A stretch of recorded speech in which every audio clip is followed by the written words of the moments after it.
వచ్చిండు ఆ సిపాయి, దేశానికి పెద్ద సిపాయి. ఇక మళ్ళా డైలాగులు పట్టుకొని వచ్చిండు కదా. నా నరాల్లో ప్రవహించేది రక్తం కాదు, మరుగుతున్న సింధూరం. ఈయన ఈ డైలాగ్ వచ్చిండా రాసుకొచ్చిండ V6 పేపరోడు. ఇప్పుడు బాలకృష్ణకున్న మోడీ గారికి డైలాగుల్లో పోటీ పెడితే మోడీ గారే గెలిచేటట్టున్నాడు. ఆయన ఆయన ఆయన నరనరాల్లో పారుతున్నదట రక్తం కాదట, సింధూరం పారుతున్నదట, సింధూరం పారుతున్నదట. మా ఆడబిడ్డల జోలికొస్తే ఎట్లుంటుందో పాక్కు చూపించడం. నవ్వుతారే వాళ్ళన్న ఈ ముచ్చటింటే. వాడి ఇంచు కూడా భయపడతలేడంటే నువ్వేమో వానికి సుక్కలు చూపించిందట, ఎట్లుంటుందో చూపించిందట. ఎట్లుంటే చూపించినావు, తుబాకులు పట్టుకొని పోయినావు, వెనక మర్ర దాచుకొని వచ్చినావు. మళ్ళా అరే కాల్చి రాకపోయినావని ఈ లోకం అంతా అంటుంది. భారతదేశ ప్రజలంతా ఏమంటారు, కాల్చి రాకపోతే ఒట్టిగా ఇడిచిపెట్టి వస్తావి అంటే కాల్తే రక్తం వెళ్తుంది, రక్తం వెళ్తే నేను సహించలేను, నేను గౌతమ బుద్ధుని శిష్యుణ్ణి, నేను రక్తాన్ని అసలు ప్రోత్సహించా అని అంటాను.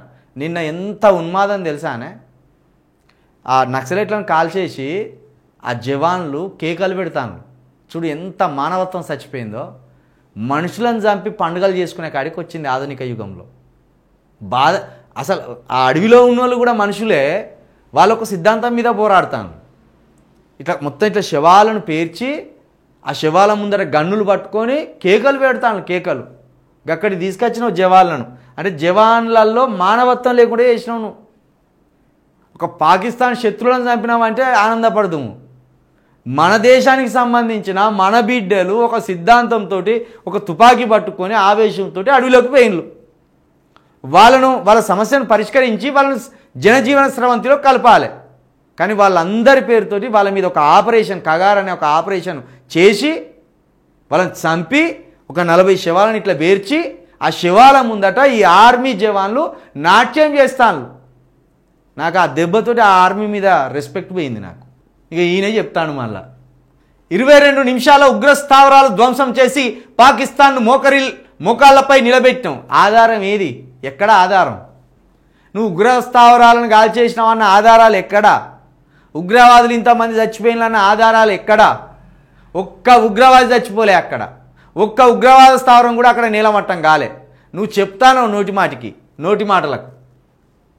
ఇంకా దాడి చేస్తే మేము దెబ్బ కొట్టే ఊహకు కూడా అందదు. ఇంకా దాడి చేస్తే మేము కొట్టే దెబ్బ ఊహకు కూడా అందదు అట. చూస్తాం ఏం చేస్తావు. ఇప్పటికే మమ్మల్ని బాధ పెడతాను. మనకు న్యాయంగా దక్కవలసిన సింధు జలాలు ఇచ్చేది లేదు. బికనీర్లో అమృత్ భారత్ రైల్వే స్టేషన్ల ప్రారంభోత్సవంలో ప్రధాని, బేగంపేట, వరంగల్, కరీంనగర్ రైల్వే స్టేషన్లు వర్చువల్గా ప్రారంభం. మా వరంగల్ కూడా వచ్చినావు. భారతీయ మహిళల సింధూరం బగ్గుమ అంటే దాని ఫలితం ఎలా ఉంటుందో ప్రపంచం చూసిందని ప్రధానమంత్రి నరేంద్ర మోదీ అన్నారు. నేను ఎప్పుడు కూల్గానే ఉంటా, కానీ నా రక్తం మాత్రం మరుగుతూనే ఉంటుంది. ఇప్పుడు నా నరాల్లో ప్రవహిస్తున్నది రక్తం కాదు, మరుగుతున్నది సింధూరం అని మోదీ అన్నారు. 22 నిమిషాల్లోనే పాకిస్తాన్ పీఓకేలోని ఉగ్ర స్థావరాలను ధ్వంసం చేశామని తెలిపారు.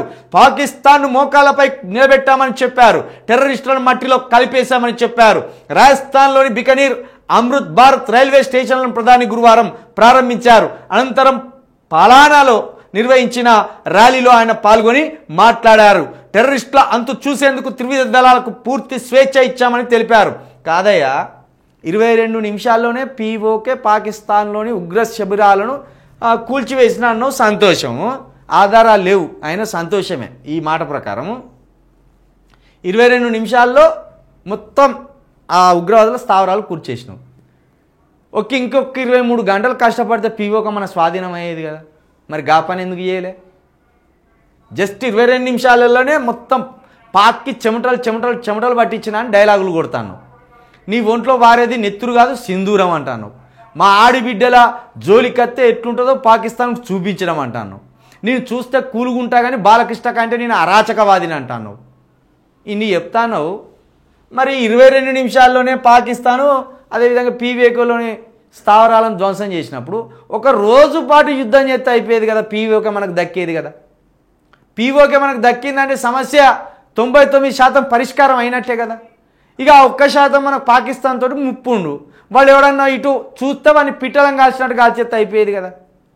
పీఓకేని స్వాధీనం చేసుకునేది లేదు, 7 ఉగ్రవాదులను పట్టుకునేది లేదు, వాళ్ళు బార్డర్ దాటి పాల్గామ్కి ఎట్లా వచ్చిందో దాన్ని ఇంతవరకు చెప్పింది లేదు. మాడు 25 మందిని కాల్చేసి మళ్ళీ బార్డర్ దాటి బయటికి ఎట్లా పోయిండో చెప్పేది లేదు. కానీ ఈ ప్రగల్భాలని పలుకుతూ మమ్మల్ని నమ్మిస్తున్నాను.